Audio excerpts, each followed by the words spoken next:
capítulo 9, vamos a leer los versículos 14 al 18. ¿Qué diremos entonces? ¿Que hay injusticia en Dios? De ningún modo, porque Él dice a Moisés: tendré misericordia del que yo tenga misericordia y tendré compasión del que yo tenga compasión.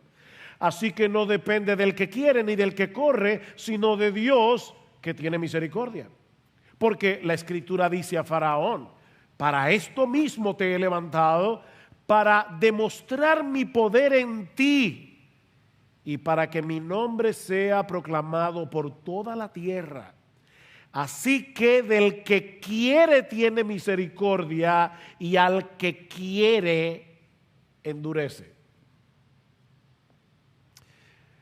La semana antes pasada estuvimos considerando los versículos 6 al 13 del capítulo 9 de Romanos, donde Pablo nos demuestra que a pesar de la incredulidad generalizada de los israelitas, aquellos que recibieron las promesas del pacto, la promesa de Abraham, y sin embargo no creyeron en el Mesías, y Pablo dice: a pesar de la incredulidad generalizada de los judíos, la promesa de Dios no ha fallado.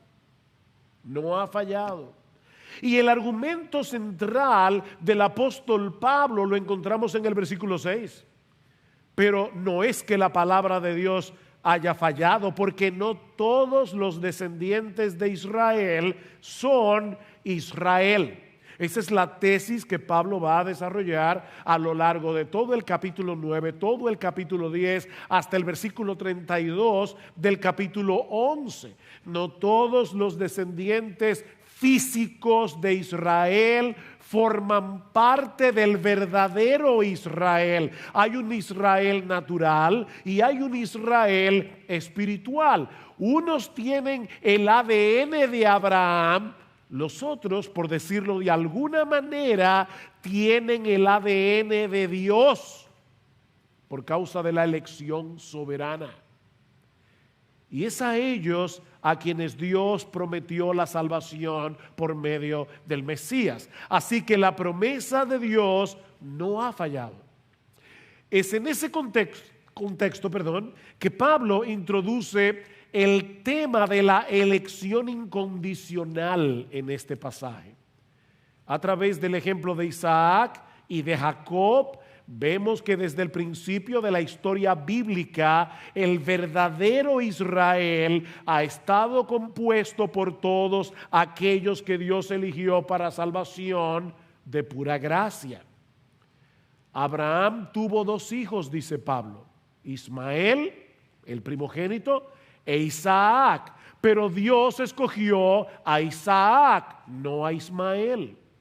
Isaac también tuvo 2 hijos, Jacob y Esaú, pero Dios escogió a Jacob, no a Esaú. Y no porque hubiera ninguna condición en Jacob que lo hiciera más apropiado que su hermano. Vean otra vez el versículo 11 del capítulo 9, porque cuando aún los mellizos, Jacob y Esaú, no habían nacido y no habían hecho nada, ni bueno ni malo, para que el propósito de Dios conforme a su elección permaneciera, no por las obras, sino por aquel que llama, se le dijo a Rebeca: el mayor servirá al menor.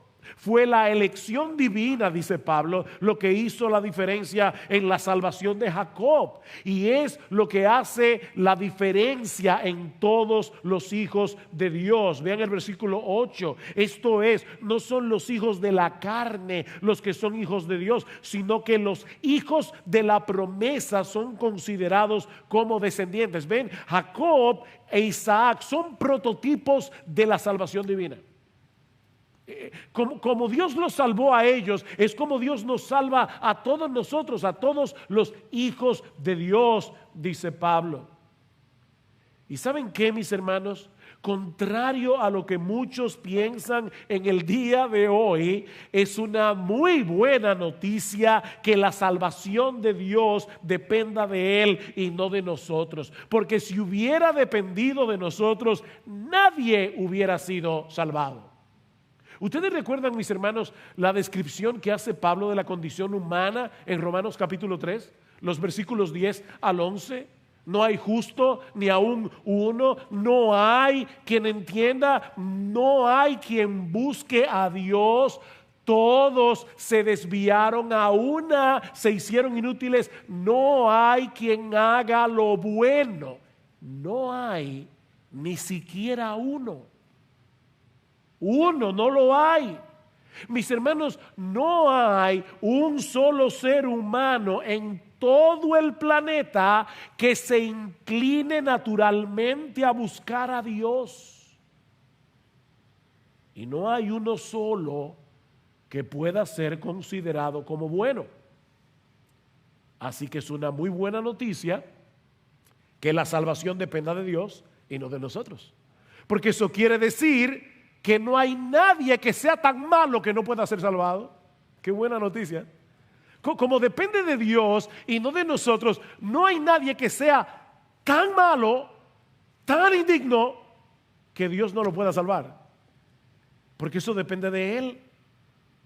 Sin embargo, y yo diría lamentablemente, siempre que se predica de la elección incondicional, algunos se sienten perturbados y otros reaccionan ofendidos. ¿Cómo es posible que Dios elija a unos y no a otros? ¿Acaso no es eso una injusticia? Bueno, esa es la pregunta que Pablo va a responder en los versículos 14 al 18 de Romanos 9. Y yo quisiera considerar esta porción de la palabra en dos encabezados muy sencillos. En primer lugar, vamos a ver lo que presupone esta objeción. Y en segundo lugar, vamos a ver la respuesta de Pablo a la objeción. Lo que presupone la objeción, la respuesta de Pablo a la objeción. Como es común en la carta a los romanos, Pablo comienza a interactuar aquí con alguien que está objetando lo que él acaba de enseñar en los versículos 6 al 13, sobre todo en el versículo 13, como está escrito: a Jacob amé, pero a Esaú aborrecí. Y seguramente Pablo había tenido que lidiar con este tipo de objeciones a lo largo de su ministerio. Yo no sé cuántas veces cuando estamos predicando la palabra en alguna conferencia y hay un tiempo de preguntas y respuestas, este tema sale a colación. Y hay personas que reaccionan de verdad ofendidas. Yo vi una nota de alguien que envió esta semana, la semana pasada, cuando se predicó el sermón de Romanos 9, 6 al 13, y decía: yo nunca había oído un sermón de esta iglesia, pero no lo vuelvo a escuchar jamás. Es la reacción de mucha gente. De manera que Pablo sabía que muy probablemente algunos de sus lectores, de los lectores de Romanos, iban a levantar esta misma objeción cuando leyeran esta porción de la carta. Ahora, antes de pasar a considerar la respuesta de Pablo, mis hermanos, es importante ver la pregunta. O sea, es importante notar que lo que ofende al oponente de Pablo es la doctrina de la elección incondicional. Lo que a él lo ofende es que Dios no toma en cuenta ninguna condición, ninguna cosa en el individuo que lo haga elegible para la salvación. Miren, si Pablo hubiera enseñado que Dios elige a los que Él sabe de antemano que van a creer en Cristo, que es lo que se enseña hoy en muchas iglesias, de ninguna manera se habría levantado esta objeción en contra de su enseñanza. Y la respuesta de Pablo habría sido otra. Supongamos por un momento que Pablo fuera arminiano, es decir, los arminianos son aquellos, y yo he tratado de no usar etiquetas en este mensaje, no quiero ofender a nadie, pero ciertamente los arminianos creen que Dios elige condicionalmente, es decir, Dios elige a los que Él sabe de antemano que van a creer. Muchos arminianos creen eso. Hay diferencias aquí o allá, pero básicamente muchos creen eso. Vamos a suponer por un momento que Pablo fuera arminiano, que Pablo creyera que la elección de Dios está condicionada a nuestra elección. ¿Cuál habría sido la respuesta de Pablo? ¿Qué diremos? ¿Que hay injusticia en Dios? Por supuesto que no. Pues su elección depende de la nuestra. Como Él sabe de antemano quiénes son los que van a creer en Cristo, son a esos que Dios elige. Así que no se puede acusar a Dios de ser injusto, porque a final de cuentas la salvación no depende de Él, la salvación depende de mí. ¿Ven el punto? ¿Es eso lo que responde Pablo? No, versículo 15. Porque Él dice a Moisés: tendré misericordia del que yo tenga misericordia y tendré compasión del que yo tenga compasión. Así que no depende del que quiere ni del que corre, sino de Dios que tiene misericordia. Versículo 18, así que del que quiere tiene misericordia y al que quiere endurecer, Él endurece. Esa fue la respuesta de Pablo. Pablo está ratificando lo mismo que él había enseñado en los versículos 6 al 13, que Dios es absolutamente soberano en la salvación de los pecadores. La razón por la que este individuo se opone a la enseñanza de Pablo es porque él presupone erróneamente, subrayo, erróneamente, él presupone, lo repito, erróneamente, por si acaso alguien estaba dormido o pensando en el gato, erróneamente, él presupone eso, que esta doctrina pone en juego la justicia de Dios. Esa es su presuposición. De hecho, es lo mismo que pasa con el versículo 19, la otra objeción que vamos a ver el domingo que viene. Versículo 19, me dirás entonces, ¿por qué pues todavía reprocha a Dios? Porque ¿quién resiste su voluntad? Ven, él entendió perfectamente, está reaccionando incorrectamente, pero entendió correctamente lo que Pablo enseñó. Está reaccionando incorrectamente a su entendimiento correcto de la enseñanza de Pablo. Que Pablo enseñó una elección incondicional. Ahora, antes de seguir adelante, yo quiero hacerte una pregunta. ¿En cuál de los dos lados estás tú en esta controversia? ¿Estás tú del lado de Pablo o estás del lado de su oponente?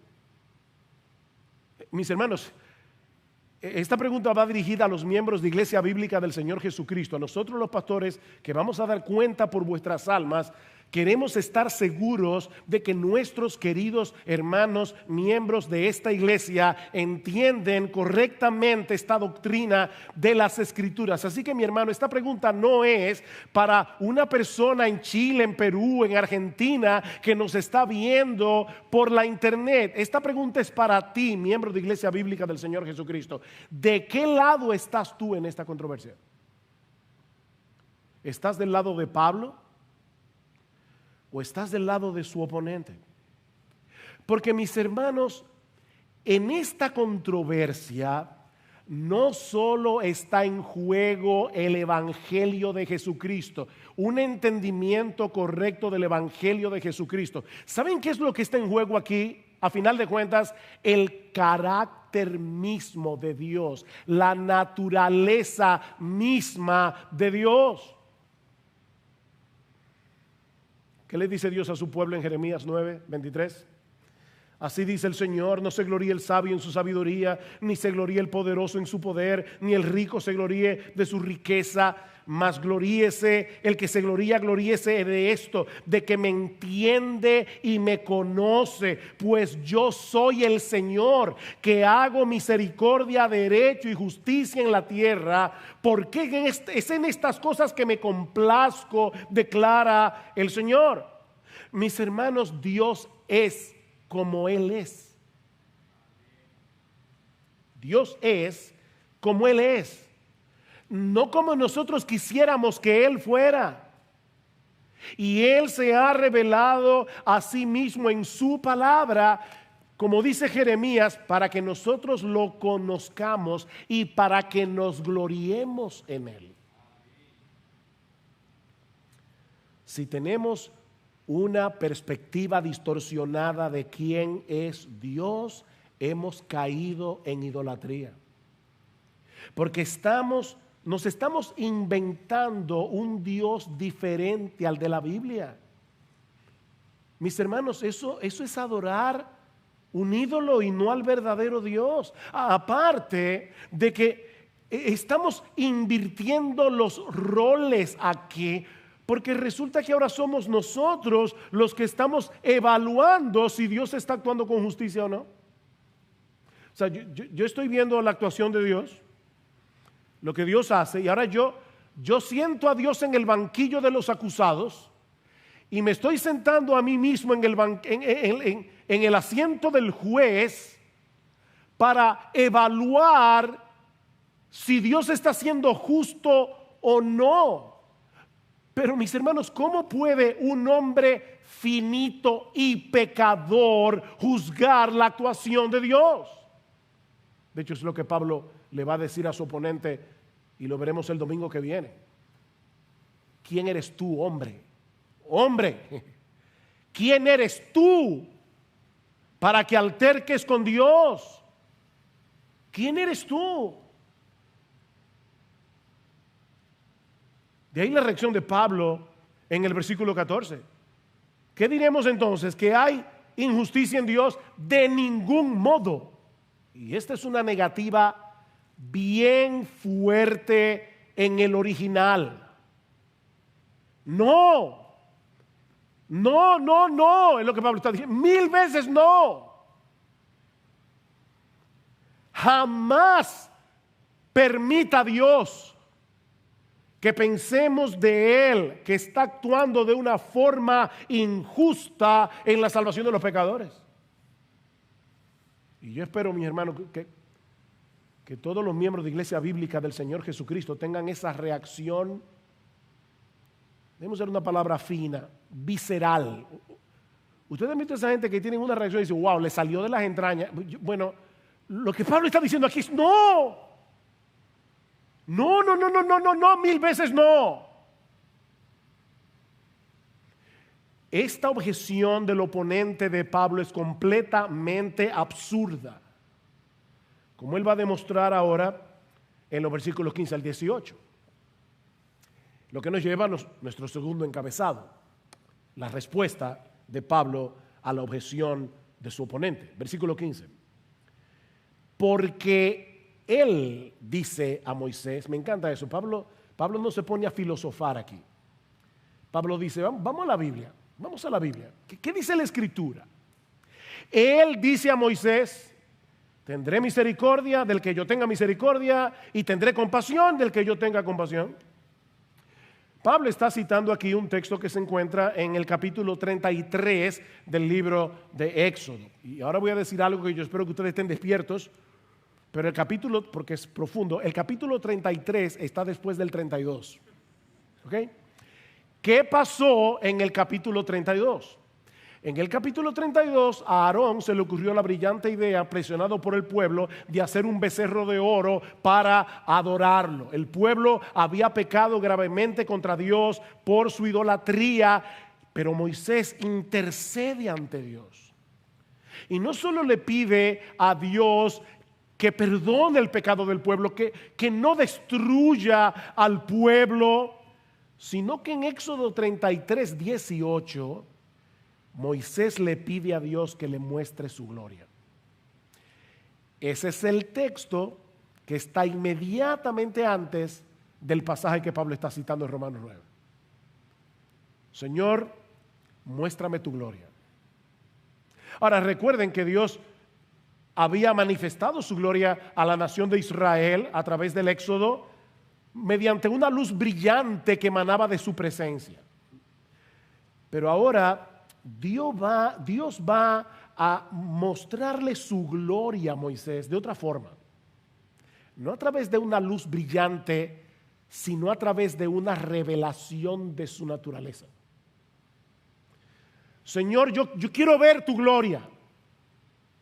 Pero yo te voy a revelar uno de los aspectos que hace que yo sea Dios. Esa es mi gloria, mi nombre, como va a decir en el capítulo 34. Déjame revelarte algo acerca de mí. Yo haré pasar toda mi bondad delante de ti y proclamaré el nombre del Señor delante de ti. Su nombre es quien Él es. Y tendré misericordia del que tendré misericordia y tendré compasión de quien tendré compasión. Moisés, he ahí mi gloria. Ese es uno de los aspectos que hace que yo sea Dios. ¿Sabes cuál? Que yo le otorgo mi misericordia y mi compasión al que yo quiera otorgarle misericordia y compasión. Esa es mi gloria.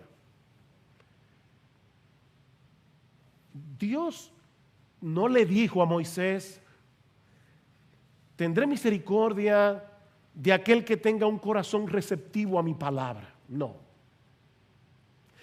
Tendré misericordia de aquellos en quienes yo vea una disposición a arrepentirse y creer en el Evangelio. No. Ven el texto otra vez en Romanos 9. Aquí hay 4 yo, 2 implícitos y 2 explícitos. Tendré misericordia. ¿Cuál es el verbo, el sujeto, implícito? Yo. Yo tendré misericordia del que yo tenga misericordia y yo tendré compasión del que yo tenga compasión. En un versículo hay 4 yo. En otras palabras, eso no depende del libre albedrío. No depende del libre albedrío. Eso depende de la soberanísima, absoluta voluntad de Dios. Pero eso no es justo. De verdad. Piénsalo bien. ¿De verdad tú quisieras que Dios te tratara con justicia? Yo no. Pablo va a mostrarle a esta persona que lo que está objetando es una cosa completamente absurda. ¿De verdad tú quieres que Dios sea justo contigo? Justicia. Tú quieres justicia. Lo que tú y yo necesitamos es misericordia, no justicia. Si Dios hubiera decidido ser justo con todos, nos enviaría a todos al infierno. Eso es justicia, porque todos hemos pecado. Pero Él en cambio tomó la decisión de tener misericordia de miles de millones elegidos de pura gracia al precio de la vida de su propio Hijo. ¿Dónde está la injusticia? De hecho, mis hermanos, para que la gracia sea gracia y la misericordia sea misericordia, tiene que ser inmerecida. Tiene que ser inmerecida. Si tú mereces que alguien te haga un bien, ya no es gracia, es deuda. Porque lo mereces. Sería injusto que esa persona no te tratara bien o no te hiciera ese favor porque tú te lo mereces.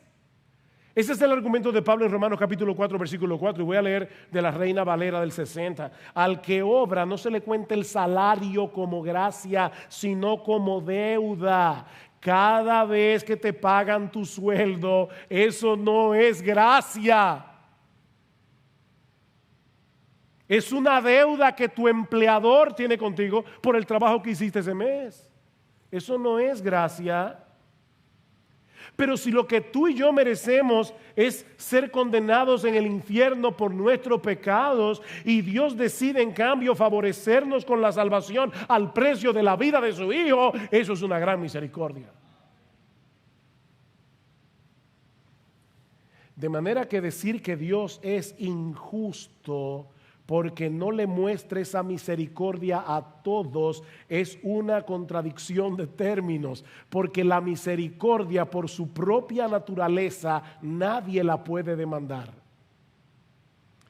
Es misericordia.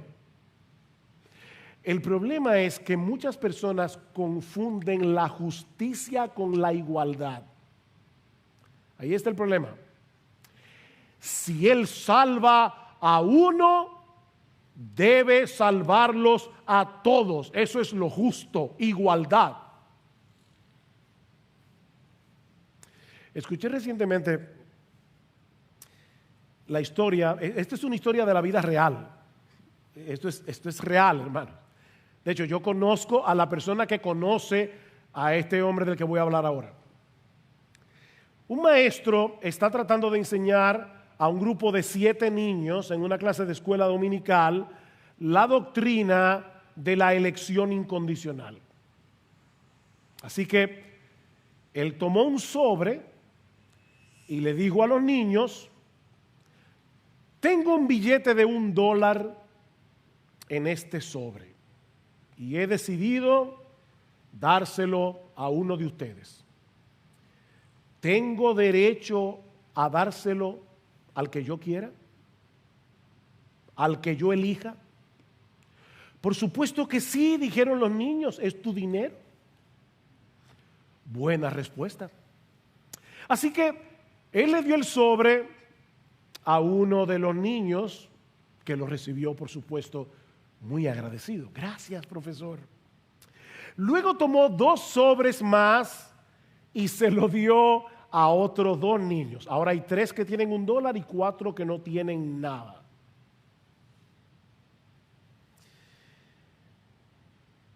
Y él le pregunta a los 4 que no tienen: ¿cómo se sienten ustedes ahora? Uno de ellos respondió: no sé, me parece sospechoso. Y obviamente los otros 3 comenzaron a decirle: ¿pero de qué estás hablando? Hace unos minutos tú mismo dijiste que él podía darle su dinero a quien él quisiera porque él no te debe nada y ahora te parece sospechoso. Pero el maestro no lo dejó ahí. Él tomó 3 sobres más y se lo dio a 3 de los 4 que no tenían nada. Así que ahora hay 6 con $1 y hay 1 sin nada. Y el maestro le pregunta: honestamente, ¿cómo te sientes ahora? Y el niño respondió: que me engañaron. Y como ustedes se pueden imaginar, los otros 6 comenzaron otra vez a decirle: ¿cómo que te engañaron? Tú reconociste hace un rato que era su dinero. ¿Y qué él hacía con su dinero? Lo que él quisiera, él no te debe nada. Pero entonces el maestro tomó otro sobre, el último, y se lo dio al niño que no tenía nada. Y cuando él lo abrió, habían $5. ¿Cómo ustedes creen que reaccionaron los otros 6? ¿Ustedes ven el problema, mis hermanos? El problema que tiene el ser humano al ver como sinónimo justicia con igualdad. Cristo va a la tumba de Lázaro. Lázaro, ven fuera. Ustedes se imaginan a todos los que estaban ahí acusando a Jesús de ser injusto porque no resucitó a los otros? Él resucitó a Lázaro. ¿Cuál es el punto? ¿Cuál es el problema?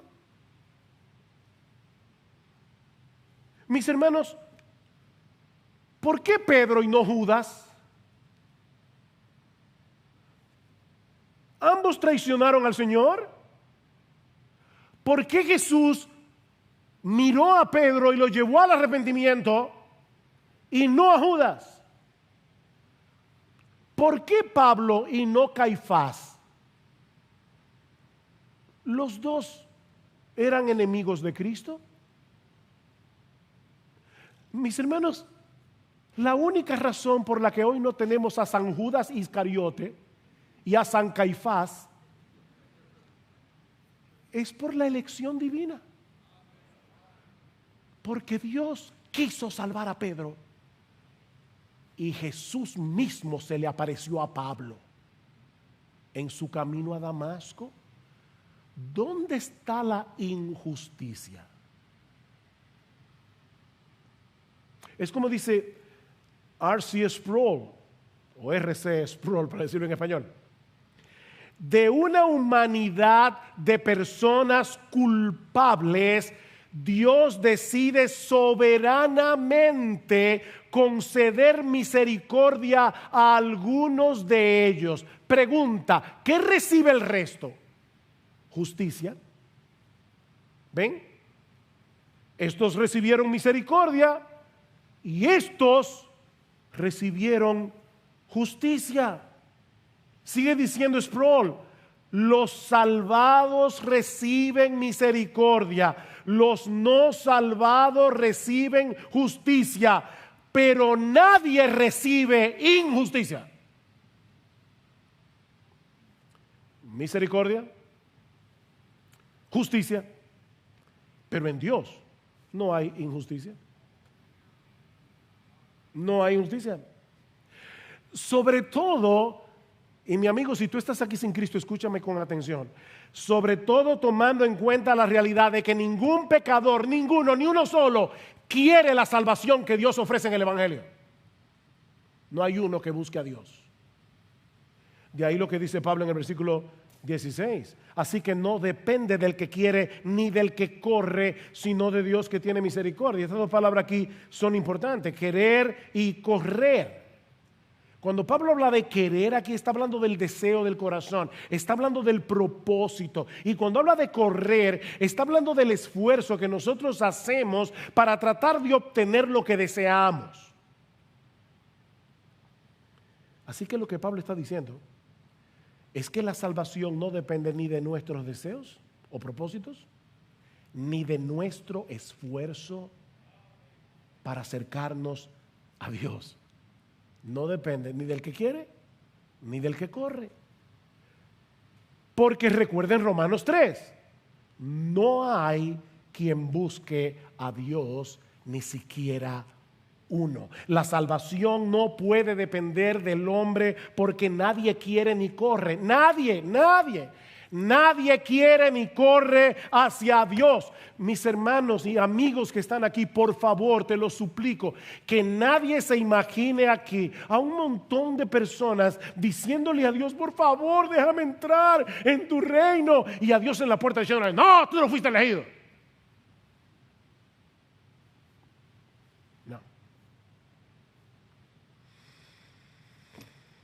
No. Óyeme bien, las puertas de la salvación están abiertas de par en par. Y nadie que venga será rechazado, porque Jesús lo prometió en Juan capítulo 6. Nadie que venga será rechazado. Así que, mi amigo, óyeme bien, no te escudes en la doctrina de la elección incondicional para justificar tu incredulidad. La razón por la que no vienes a Cristo es porque no quieres a Cristo.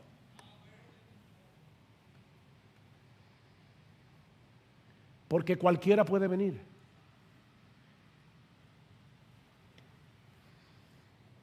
En el Salmo 2, el salmista nos presenta un cuadro muy diferente. A toda una humanidad con el puño alzado contra el cielo y diciéndole a Dios: no queremos que reines sobre nosotros. Mira, si pudiéramos, te sacaríamos a patadas de tu trono para sentarnos nosotros ahí. Por supuesto, es muy difícil que alguien diga eso con su boca, pero esa es la actitud del corazón que está detrás de todo rechazo al Evangelio. ¿Recuerdan la parábola de Jesús en Lucas capítulo 19? Dice en el versículo 12 que un rey se fue lejos y le dejó su reino a un grupo de personas, pero ellos le enviaron una embajada. Oigan eso. Versículo 14 de Lucas 19. Sus ciudadanos lo odiaban y le enviaron una delegación tras él diciendo: no queremos que este reine sobre nosotros.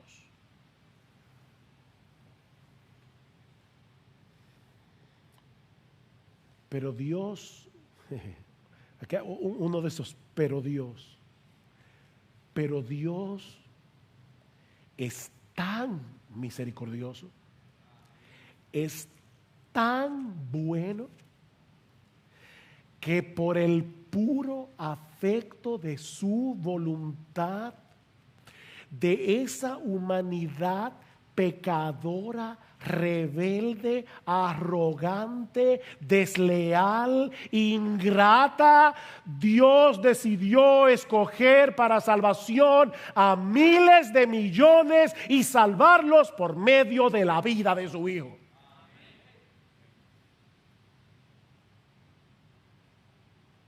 Ahí estábamos tú y yo.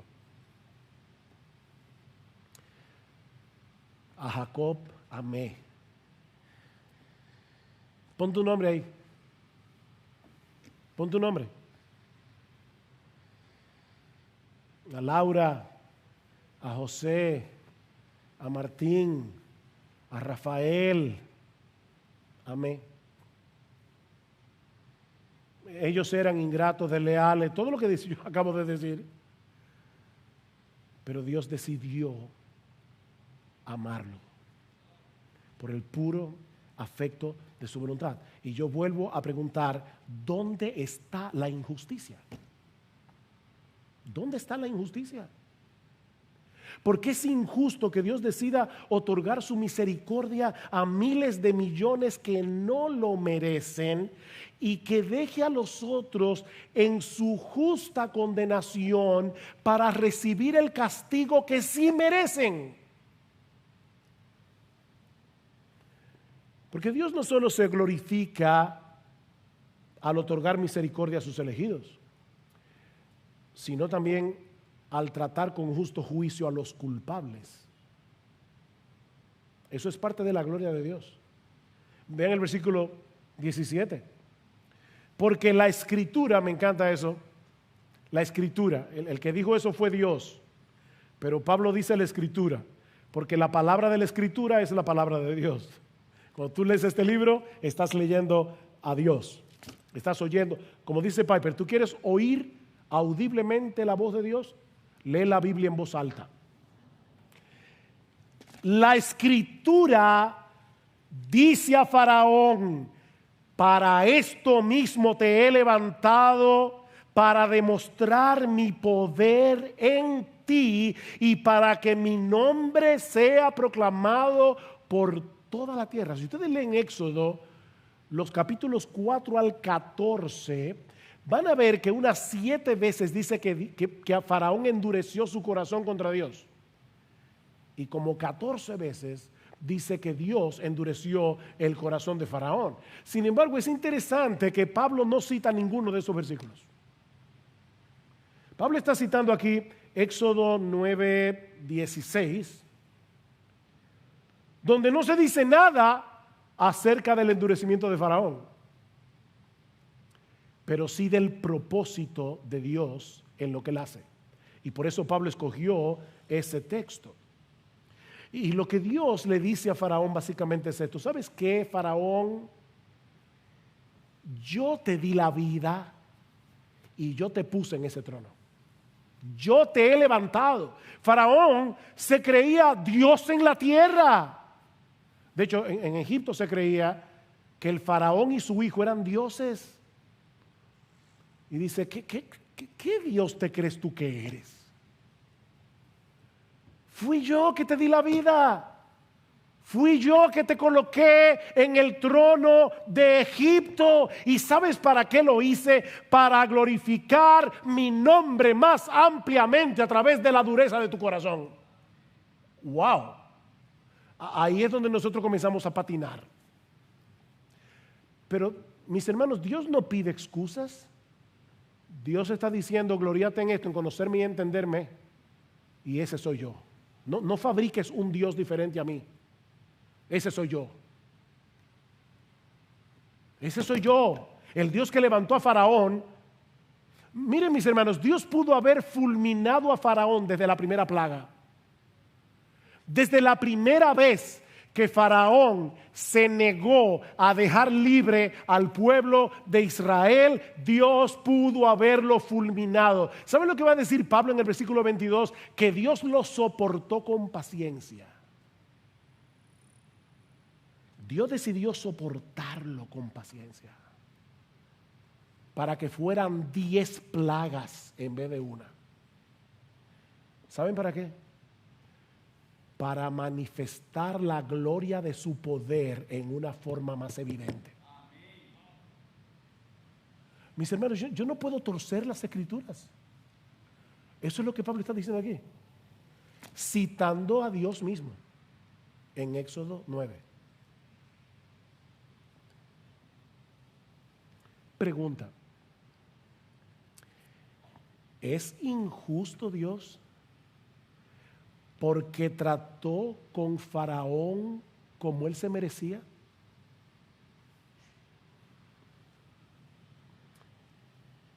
¿Es injusto Dios? Por supuesto que no. Mis hermanos amados, amigos que están aquí en esta mañana, no te imagines a Faraón como un buen hombre a quien Dios convirtió en un hombre malo. Esa no es la historia. Lo que vemos en el Éxodo es a un hombre malvado, arrogante, prepotente, a quien Dios decide dejarlo sin freno en su maldad. ¿Tú oíste eso? Ahí es que viene la soberanía de Dios. Dios pudo haber hecho con Faraón lo que hizo con Pablo y convertirlo de perseguidor en apóstol, pero no lo hizo. No lo hizo. Dios lo que hizo fue dejar a Faraón que sigue en su maldad.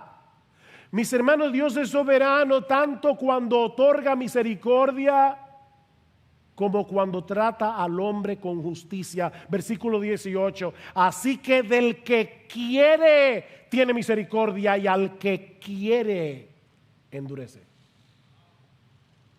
Uy. Mi hermano, déjame hacerte una pregunta. ¿Ese es tu Dios? Porque ese es el de la Biblia. Ahora, déjeme decirle algo. La forma como Dios actúa en los que se pierden no es exactamente igual de la manera como Él actúa en los que se salvan. Él es soberano en ambos casos, pero la actuación es diferente.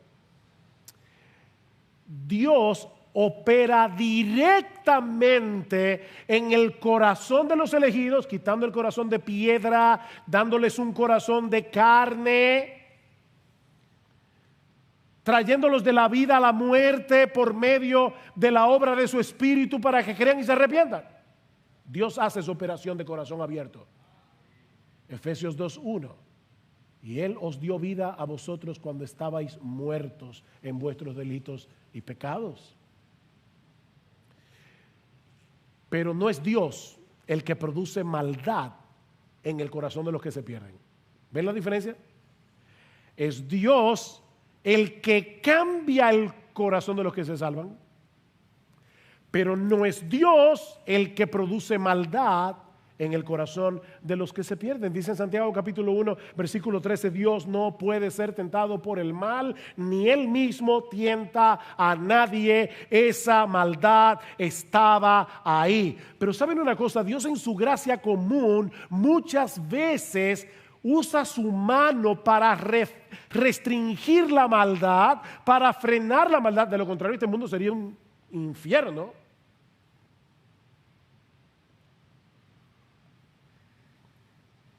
Pero en casos como los de Faraón, Dios decide soberanamente retirar su mano para que sigan sin freno en el curso de acción que ellos quieren. ¿Ven la diferencia? Alguien lo ilustra de esta manera. Imagínate a 5 personas que están planeando robar un banco a mano armada. Yo me entero y trato de evitarlo. Me reúno con los 5 y les suplico que no lo hagan. Pero ellos me quitan del camino y se ponen en marcha hacia el banco, pero yo logro tumbar a uno de ellos y encerrarlo en mi casa. Los otros 4 roban el banco, matan a un guardia, son capturados y sentenciados a muerte. Pregunta: ¿quién tuvo la culpa de que esos hombres fueran ejecutados? Es una pregunta. Ellos mismos. Otra pregunta: ¿y qué del otro? ¿Acaso sigue libre porque él era mejor que los otros 4? No. La única razón por la que ese hombre sigue en libertad es porque yo lo detuve. Es la única razón. Lo que estamos diciendo, mis hermanos, es que Dios decidió soberanamente no detener a Faraón.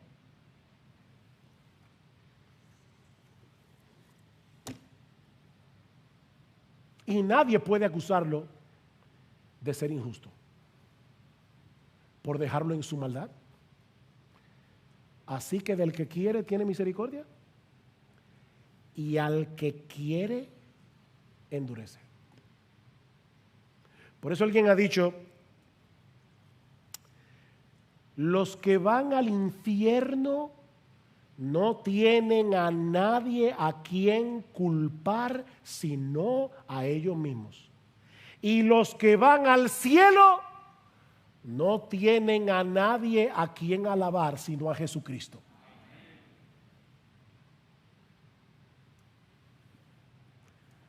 Oh, qué gran Salvador. ¿No cantamos eso hace un momento? Dueño de la vida. Él es poderoso. Él es poderoso para salvar. Mis hermanos, la salvación es por gracia, solo por gracia, de principio a fin. Mis amados hermanos, si algo aprendemos de este pasaje, es que debemos acercarnos a Dios como simples criaturas, postrados por quien Él es, en vez de querer conformarlo a nuestras expectativas. Él es un Dios 3 veces santo, nosotros somos pecadores. Él es un Dios de sabiduría infinita, nosotros tenemos una mente muy estrecha. Él no nos debe nada, nosotros se lo debemos todo.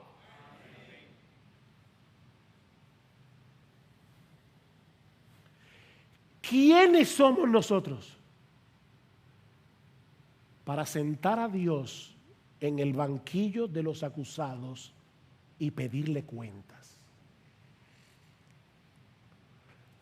Hace mucho que pasamos por Romanos 3, pero déjame leerte un texto que ya estudiamos aquí, Romanos 3:19. Ahora bien sabemos que cuanto la ley dice, lo dice a los que están bajo la ley, para que toda boca se calle.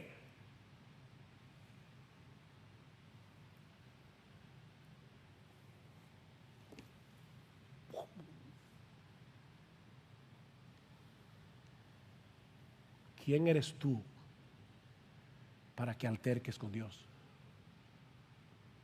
Oh hombre, somos, la palabra en español sería opinadores, pero esa palabra suena linda. En inglés, opinionated es otra cosa.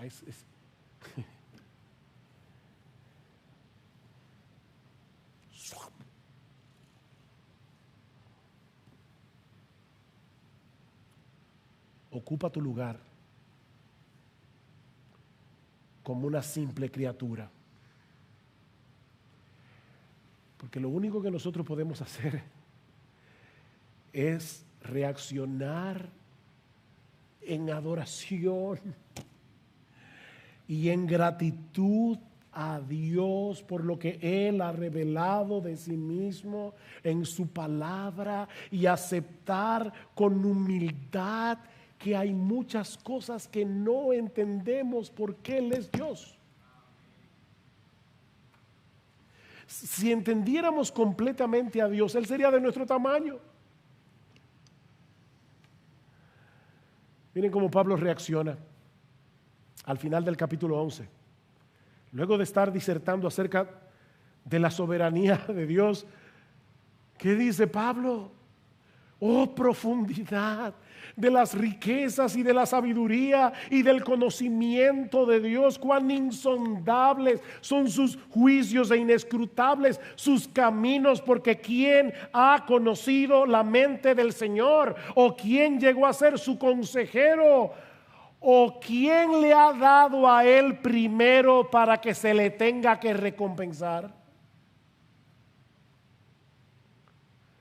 Porque de Él y por Él y para Él son todas las cosas. Conclusión: a Él sea la gloria. A Él sea la gloria. Mi amado hermano, no trates de domesticar a Dios. No trates de domesticar a Dios, porque un Dios domesticado es un ídolo y no el Dios de la Biblia. Mis hermanos, nuestro Dios es digno de adoración, es digno de nuestra confianza. ¿Saben por qué? Porque Él es Dios. Como dice en Efesios, el texto que leímos al principio, versículo 11, porque Él es aquel que nos predestinó conforme al que hace todas las cosas conforme al consejo de su voluntad. Y 3 veces dice Pablo, para alabanza de su gloria. Versículo 6 de Efesios 1, para alabanza de su gloria. Versículo 12, para alabanza de su gloria. Versículo 14, para alabanza de su gloria. No para que te perturbes, sino para que lo alabes. Así que en vez de llevarnos a cuestionar la justicia de Dios, esta doctrina debe movernos a alabarlo por su misericordia, porque nadie era digno de una salvación tan grande y tan costosa. Nadie. Wow. La segunda persona de la Trinidad, el que hizo los cielos, las estrellas, las constelaciones, los planetas y el coronavirus, todo. Se hizo hombre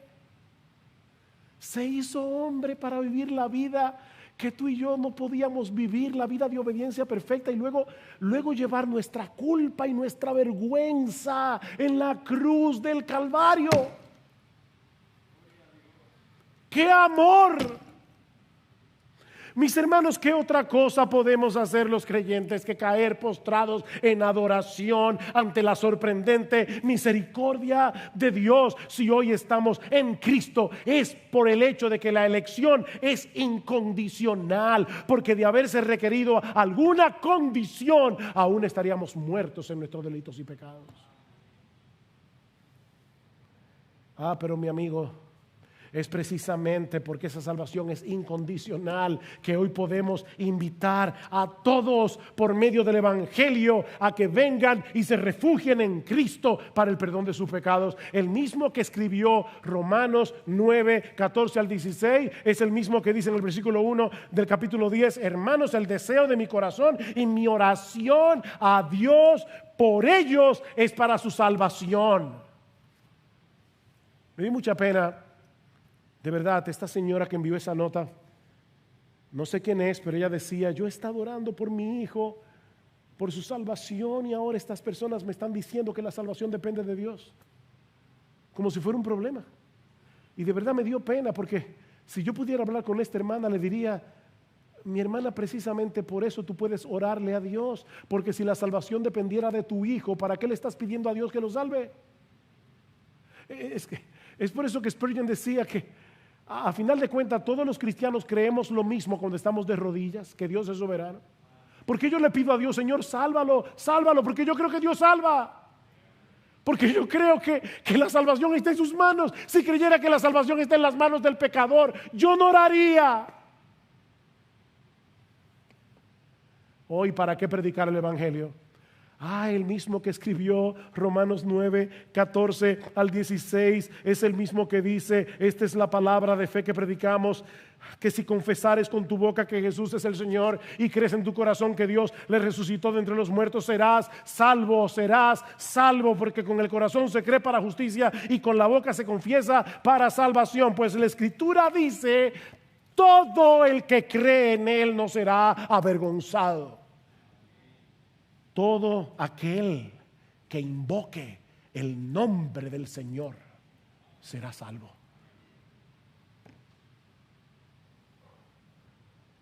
Mi amigo, déjame decirte algo. Tu responsabilidad no es averiguar si tú estás en el grupo de los elegidos. Esa no es tu responsabilidad. Tu responsabilidad es acogerte a la misericordia de Dios en Cristo por medio de la fe. Vuelvo y te repito lo que te dije hace un momento: no te escondas detrás de la doctrina de la elección para justificar tu rechazo al Evangelio. La razón por la que no vienes a Cristo es porque no quieres someterte a Él. Dios no te está impidiendo que vengas. Óyeme, Dios no te está impidiendo que vengas. De hecho, Él te está llamando a que vengas por medio del Evangelio. Venid a mí. Wow, qué precioso. Todos los que estáis cansados y cargados, venid y yo os haré descansar. Vengan. Si alguno tiene sed, venga a mí, beba. Pastor, pero yo no entiendo ese tema de la soberanía, la responsabilidad. Óyeme, que Dios es Dios. Hay muchas cosas que yo tampoco entiendo, pero obedece. Dios manda a todos los hombres en todo lugar que se arrepientan. Venid a mí.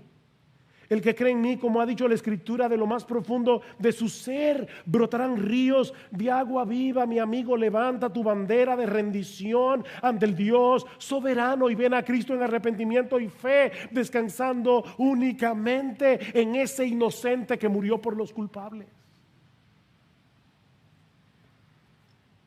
Y Dios te concederá su misericordia ahora mismo, perdonando todos tus pecados. Todos tus pecados, y concediéndote de pura gracia el don de la vida eterna en Cristo. Oh, mi amigo, precisamente porque esta salvación es incondicional, Ningún pecado es demasiado grande como para ser perdonado, y nadie es tan indigno que no pueda ser recibido, siempre que venga a través de Cristo, el justo que murió por los injustos para llevarnos a Dios. Alabado, bendecido, exaltado sea por siempre su santo nombre.